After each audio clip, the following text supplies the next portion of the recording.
La vue sur la cathédrale est imprenable et l'espace ne manque pas puisque 18 000 mètres carrés de bureaux sont disponibles. Promis à la destruction il y a quelques années, l'ancien site Famar pourrait être bientôt la vitrine du savoir-faire orléanais en matière de numérique. Baptisé Lab Ho pour Orléans, le lieu devrait accueillir des entreprises qui existent déjà et qui cherchent un environnement plus favorable, d'autres qui sont en gestation et aussi une école spécialisée dans la culture 2.0.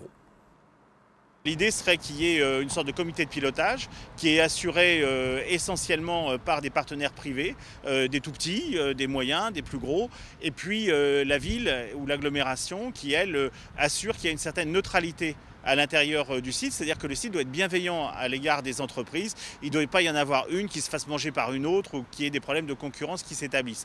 Et là, la force publique a son mot à dire.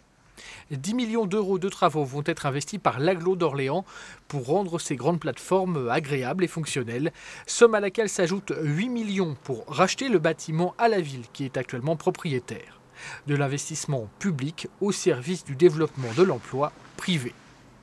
L'idée aujourd'hui, c'est que l'agglomération va reprendre le site à la ville d'Orléans et va faire des travaux pour accueillir ces entreprises. Alors au départ, il y aura du financement public, mais il y aura aussi après des loyers, il y aura aussi après éventuellement des investissements des privés qui s'installeront sur ce site qui fait en total 3,5 hectares. Et donc ce sera évidemment au départ, c'est le public qui lance la machine et après bien évidemment, ce sera le privé qui relèvera ces financements. Sur les 5 bâtiments présents sur le site, seulement 2 devraient être conservés, dont le principal, dessiné par l'architecte Jean Tchoumi. Sa rénovation va commencer cet été pour que les nouveaux locataires s'installent à la fin de l'année.